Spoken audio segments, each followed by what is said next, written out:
ஓம் ஸ்ரீ குருப்யோ நமக. நான் பிரம்மம். ஐ ஆம் தட் ஸ்ரீ நிசர்கதத்த மகாராஜ். ஆசையற்று இருப்பது உயர்வான பேரின்பம். கேட்பவர்: நான் பல ஆத்ம ஞானம் அடைந்தவர்களை சந்தித்திருக்கிறேன். ஆனால் ஒரு முக்தி அடைந்தவரை கூட அல்ல. நீங்கள் ஒரு முக்தி அடைந்தவரை பார்த்திருக்கிறீர்களா? அல்லது முக்தி என்பது மற்றவற்றோடு இந்த உடமையும் விட்டு விடுவதா? மகாராஜ்: ஆத்ம ஞானம் என்றும் முக்தி என்றும் எதை சொல்கிறாய்?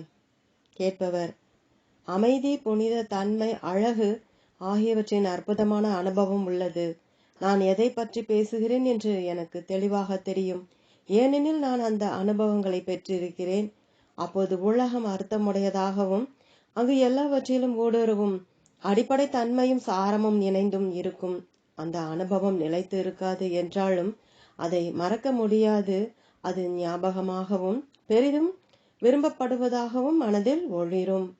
நான் அந்த அற்புதமான நிலையில் நிரந்தரமாக இருப்பதையே முக்தி என்று கூறுகிறேன். நான் கேட்பது முக்தி என்பது உடல் வாழ்வதுடன் ஒத்து போகுமா என்பதுதான். மகாராஜ்: உடலில் என்ன தவறு? கேட்பவர்: இந்த உடல் பலமற்றது, குறுகிய காலமே வாழ்வது. அது தேவைகளையும் எதிர்பார்ப்புகளையும் உருவாக்குகிறது. அது ஒருவனை மிகவும் குறுக்குகிறது. மகாராஜ்: அதனால் என்ன? உடல் சம்பந்தப்பட்ட அனுபவங்கள் அளவானதாய் இருக்கட்டும். முக்தி என்பது சுயத்தை அதன் பொய்மையிலிருந்து தானே சுமத்தி கொண்ட கற்பனையான கருத்துக்களிலிருந்தும் விடுவிப்பதாகும். எவ்வளவுதான் உன்னதமான அனுபவமானாலும் முக்தி அதில் அடக்கப்பட்டது அல்ல. கேட்பவர்: அது எப்போதும் இருக்கக்கூடியதா? மகாராஜ்: எல்லா அனுபவங்களும் காலத்திற்கு உட்பட்டவை. தொடக்கமுள்ள ஒவ்வொன்றும் முடிவுறும். கேட்பவர்: அப்படியானால் நான் சொல்வது போல் முக்தி என்பதே இல்லையா? மகாராஜ்: மாறாக ஒவ்வொருவரும் முக்தரே. நீ விழிப்புணர்வுடையவன், கூடவே விழிப்புணர்வுடன் வாழ சுதந்திரமானவன். யாரும் இதை உன்னிடமிருந்து எடுத்துக்கொள்ள முடியாது. உன்னை எப்போதாவது உலகில் இல்லாதவனாகவும் உணர்வற்றவனாகவும் அறிந்திருக்கிறாயா? கேட்பவர்: எனக்கு ஞாபகமில்லை. ஆனால் அது நான் எப்போதாவது உணர்வற்று இருப்பதை பொய்யாக்க முடியாது. மகாராஜ்: ஏன் அனுபவத்திலிருந்து பார்வையை அனுபவிப்பவருக்கு முற்றிலும் திருப்பக்கூடாது? திருப்பி நீ சொல்லக்கூடிய ஒரே உண்மையான சொல் நான் என்பதின் முழு அர்த்தத்தையும் உணரக்கூடாது. கேட்பவர்: எவ்வாறு அதை செய்வது? மகாராஜ்: எவ்வாறு என்பது இங்கு கிடையாது. மனதில் நான் என்னும் உணர்வை வைத்திரு. உன் மனமும் உணர்ச்சிகளும் ஒன்றாகும் வரை வைத்திருந்து அதனுடன் கலந்துவிடு. திரும்ப திரும்ப முயற்சி செய்வதால் லட்சியத்திற்கும் பிரியத்திற்கும் இடையில் சரியான சமநிலை கிடைக்க பெறுவாய். உன் மனம் நான் என்னும் உணர்வு எண்ணத்தில் உறுதியாக நிலை கொண்டிருக்கும். நீ என்ன நினைத்தாலும் சொன்னாலும் செய்தாலும் மாறாத மற்றும் பிரியமான இந்த இருத்தல் உணர்வு உன் மனதில் எப்போதும் உள்ள பின்புலமாக இருக்கும். கேட்பவர்: நீங்கள் அதை முக்தி என்கிறீர்களா? மகாராஜ்: நான் அதை இயல்பு என்கிறேன். பிரியத்தனமில்லாமலும் மகிழ்ச்சியாகவும் இருப்பதிலும் அறிந்து கொள்வதிலும் நடந்து கொள்வதிலும் என்ன தவறு? உடனடியாக இந்த உடல் அழிந்து போவது ஏன் அசாதாரணமானது என்று நினைக்கிறாய்? இந்த உடல் இறக்கும் என்பதில் என்ன தவறு? உன் உடல் மீது நீ கொண்டுள்ள அபிப்பிராயத்தை சரி செய்து அதை தனியாக விட்டுவிடு. அதற்கு செல்லமும் கொடுக்காதே, துன்புறுத்தவும் செய்யாதே. அதை சாதாரணமாக இயங்கிவிடு. பெரும்பாலான சமயங்களில் விழிப்புணர்வுடன் கூடிய கவனத்திற்கு கொண்டு வராமலே. கேட்பவர்: எனக்கு ஏற்பட்ட அற்புதமான அனுபவங்களின் ஞாபகங்கள் என்னை துரத்துகின்றன. அவற்றை திரும்பவும் பெற வேண்டுகிறேன். மகாராஜ்: நீ அவற்றை திரும்பவும் வேண்டுவதால் அவை உனக்கு கிடைக்காது. எந்த ஒன்றுக்கும் ஆவலுடன் ஆசைப்படுவது எல்லா ஆழ்ந்த அனுபவங்களையும் தடுத்துவிடும். சரியாக என்ன வேண்டும் என்று தெரிந்த மனதிற்கு மதிப்புடைய எந்த ஒன்றும் நிகழாது.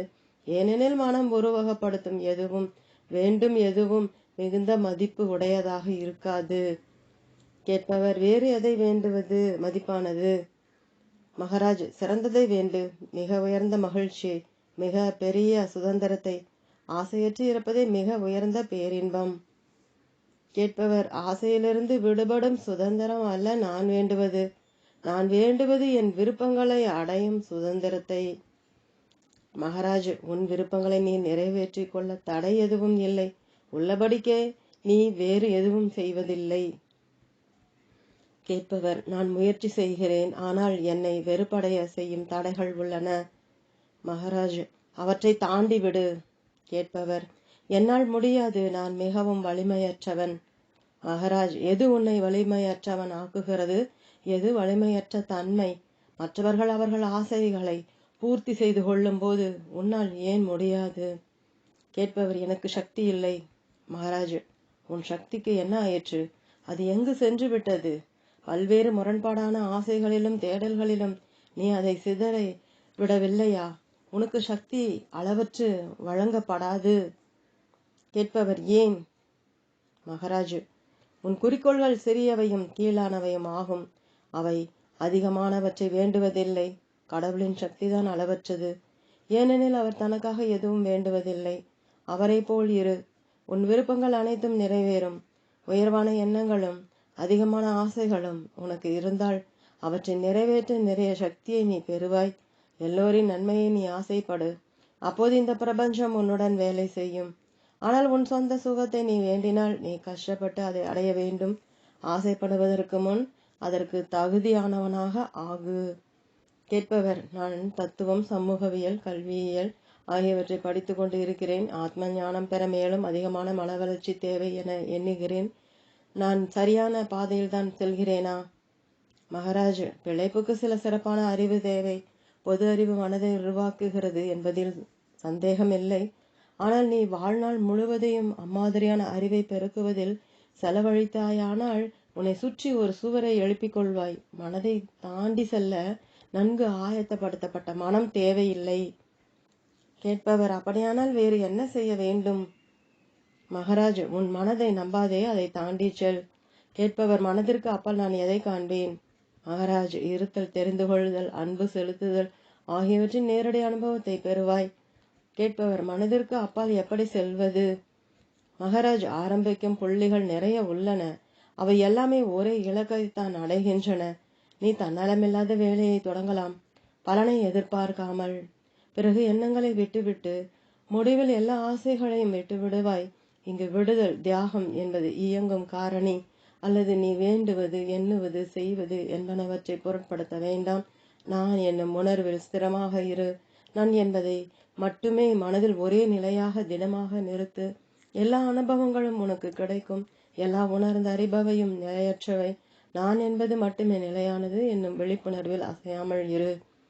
கேட்பவர், என்னால் என் வாழ்க்கையை இம்மாதிரியான பயிற்சிகளுக்கு செலவழிக்க முடியாது.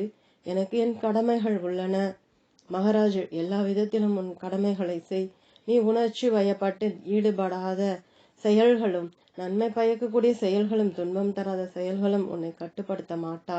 நீ பல்வேறு வேலைகளில் மிகுந்த பிரயாசையுடன் ஈடுபட்டு இருக்கலாம். ஆனால் உள்ளுக்குள் சுதந்திரமாகவும் அமைதியாகவும் எல்லாவற்றையும் பிரதிபலிக்கும் கண்ணாடி போன்ற மனதுடன் அவற்றால் பாதிக்கப்படாமல் இருப்பாய். கேட்பவர், அப்படிப்பட்ட நிலை அடையக்கூடியதா? மகாராஜ், அப்படி இல்லை என்றால் அதை பற்றி பேச மாட்டேன். எதற்காக நான் கற்பனையான புனைவுகளில் ஈடுபட வேண்டும்? கேட்பவர், எல்லோரும் சாஸ்திரங்களை மேற்கோள் காட்டுகிறார்கள். மகாராஜ், சாஸ்திரங்களை மட்டுமே அறிந்தவர்கள் ஒன்றுமே அறியாதவர்கள். அறிவது என்பது இருத்தல். நான் என்ன பேசுகிறேன் என்பது எனக்கு தெரியும். நான் பேசுவது படித்ததாலோ செவிவழி செய்தியாலோ அல்ல. கேட்பவர், நான் ஒரு பேராசிரியரின் கீழ் சமஸ்கிருதம் கற்றுக்கொள்கிறேன். ஆனால் உண்மையில் சாஸ்திரங்களைத்தான் படிக்கிறேன். நான் ஆத்ம ஞானத்தை தேடுகிறேன். அதற்கு தேவையான வழிகாட்டுதலை தேடி இங்கு வந்துள்ளேன். தயவு செய்து நான் என்ன செய்ய வேண்டும் என்று சொல்லுங்கள். மகாராஜ், நீ சாஸ்திரங்களை படித்திருந்தும் என்னை ஏன் கேட்கிறாய்? கேட்பவர், சாஸ்திரங்கள் பொதுவான வழிமுறைகளைத்தான் காண்பிக்கின்றன. ஆனால் தனிநபருக்கு பிரத்யேகமான வழிகாட்டுதல்கள் தேவை. மகாராஜ், உன் சொந்த சுயம் உன்னுடைய சத்குரு. வெளியில் உள்ள குரு வெறும் மைல்கல். உன் குறிக்கோளை அடைய உன் உள் குரு உன்னோடு வருவார். ஏனெனில் அவர்தான் குறிக்கோளே. கேட்பவர், உள் குருவை எளிதில் அடைய முடியாது. மகாராஜ், அவர் உனக்குள்ளும் உன்னோடும் இருப்பதால் சிரமம் அதிகமாக இருக்காது. உனக்குள் பார், அவரை காண்பாய். கேட்பவர், நான் எனக்குள் பார்க்கும்போது உணர்ச்சிகளையும் உணர்ந்தறிதலையும் எண்ணங்களையும் ஆசைகளையும் அச்சங்களையும் ஞாபகங்களையும் எதிர்பார்ப்புகளையும் பார்க்கிறேன். நான் இந்த மேக கூட்டத்தில் மூழ்கி கிடக்கிறேன், வேறொன்றையும் பார்ப்பதில்லை.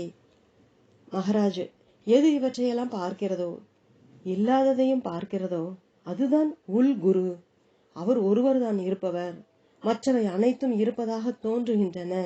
அவர் உன் சொந்த சொரூபம், உன் நம்பிக்கை விடுதலையின் உத்தரவாதம். அவரை கண்டுபிடித்து அவரை கெட்டியாக பிடித்துக்கொள். அப்போது நீ காப்பாற்றப்படுவாய், பத்திரமாக இருப்பாய். கேட்பவர்: நான் உங்களை நம்புகிறேன். ஆனால் உள்ளே உள்ள சுயத்தை கண்டுபிடிப்பது என்று வரும்போது அது என்னிடமிருந்து தப்பித்து விடுகிறது. மகாராஜ், அது தப்பித்து விடுகிறது என்னும் கருத்து எங்கிருந்து வருகிறது? கேட்பவர்: மனதில். மகாராஜ், மனதை அறிபவர் யார்? கேட்பவர்: மனதின் சாட்சி மனதை அறிகிறது. மகாராஜ், யாராவது உன்னிடம் வந்து நான் தான் முன் மனதின் சாட்சி என்று சொல்கிறார்களா? கேட்பவர்: இல்லை, அது மனதின் மற்றும் ஒரு கற்பனையான கருத்தாக இருக்கலாம். மகாராஜ், அப்படியானால் சாட்சி என்பது யார்? கேட்பவர்: நான் தான். மகாராஜ், ஆக உனக்கு சாட்சியை தெரியும், ஏனெனில் நீயே சாட்சி. சாட்சியை உனக்கு முன்னால் பார்க்க வேண்டியதில்லை. இங்கு மறுபடியும் இருத்தல் என்பது அறிதல். கேட்பவர்: ஆமாம், நானே சாட்சி. விழிப்புணர்வு என்பதை காண்கிறேன். ஆனால் அது எனக்கு எந்த விதத்தில் பயன்படும்? மகாராஜ், என்ன கேள்வி கேட்கிறாய்? எந்த விதமான பலனை எதிர்பார்க்கிறாய்? நீ யார் என்று தெரிந்து கொள்வது போதாதா? கேட்பவர்: ஆத்ம ஞானத்தால் என்ன பயன்? மகாராஜ், அது நீ என்னவாக இல்லை என்பதை புரிந்து கொள்ள உதவுகிறது. மெய்யற்ற கருத்துக்களிலிருந்தும் ஆசைகளிலிருந்தும் செயல்களிலிருந்தும் உன்னை விடுவிக்கிறது. கேட்பவர்: நான் சாட்சி மட்டுமே என்றால் சரி, தவறு என்பவை எந்த விதத்தில் முக்கியம்? மகாராஜ், உன்னை அறிய எது உதவுகிறதோ அது சரியானது, எது தடுக்கிறதோ அது தவறானது. ஒருவருடைய மெய்யான சுயத்தை, சத்திய ஸ்வரூபத்தை உணர்வதே பரமானந்தம், மறப்பது துன்பம். கேட்பவர்: சாட்சி விழிப்புணர்வு என்பது ஒருவருடைய மெய்யான சுயமா? மகாராஜ், அது புத்தியில் சத்திய ஸ்வரூபத்தின் பிரதிபலிப்பு. சத்திய ஸ்வரூபம் அதையும் கடந்தது. சாட்சி என்னும் கதவின் வழியாக கடந்து அதை அடைகிறாய். கேட்பவர்: தியானத்தால் என்ன பயன்? மகாராஜ், பொய்யை பொய் என்று காண்பது தியானம். இது எல்லா நேரமும் நடைபெற வேண்டும். கேட்பவர்: தியானத்தை தவறாமல் செய்ய சொல்கிறார்கள். மகாராஜ், மெய்யையும் பொய்யையும் வெளிப்படையாக பிரித்தறியும் தினசரி முயற்சியே தியானம். பொய்யை திறந்து விடுவதே தியானம். ஆரம்பிப்பதற்கு பல தியான முறைகள் உள்ளன, ஆனால் அவை அனைத்தும் இறுதியில் ஒன்றில்தான் கலக்கின்றன. கேட்பவர்: ஆத்ம ஞானம் அடைய சுருக்கமான வழி ஏது? மகாராஜ், எந்த வழியும் குறுகியதோ நீளமானதோ கிடையாது. ஆனால் சிலர் மிகவும் ஈடுபாட்டுடனும் சிலர் குறைவாகவும் இருப்பர். நான் என்னை பற்றி வேண்டுமானால் சொல்கிறேன். நான் எளிமையான சாதாரணமானவன். ஆனால் என் குருவை திடமாக நம்பினேன். அவர் செய்ய சொன்னதை நான் செய்தேன். அவர் நான் என்பதன் மீது எண்ணங்களை ஒருமுகப்படுத்த சொன்னார். நான் அவ்வாறே செய்தேன். நான் எல்லா உணரக்கூடியவைகளுக்கும் புரிந்து கொள்ளக்கூடியவைகளுக்கும் அப்பாற்பட்டவன் என்று அவர் சொன்னார். அதை நான் முழுவதும் நம்பினேன். அவருடைய பாதத்தில் என் இதயத்தையும் ஆன்மாவையும் சமர்ப்பித்தேன். என் முழு கவனத்தையும் என் குடும்பத்தை கவனித்துக் கொள்ளும் வேலை நேரம் போக மீதி இருந்த எல்லா நேரத்தையும் அதன் மேல் செலுத்தினேன். நம்பிக்கை மற்றும் மனமார்ந்த ஈடுபாட்டினால் 3 வருடங்களுக்குள் என் ஸ்வரூப ஞானத்தை அறிந்தேன். நீ உனக்கு ஒத்துவரும் வழியை தேர்ந்தெடுக்கலாம். உன் ஈடுபாடு முன்னேற்றத்தின் அளவை முடிவு செய்யும். கேட்பவர்: எனக்கு ஏதேனும் குறிப்பு உள்ளதா? மகாராஜ், நான் என்னும் சுய பிரக்னையில் உறுதியாக உன்னை வைத்திரு.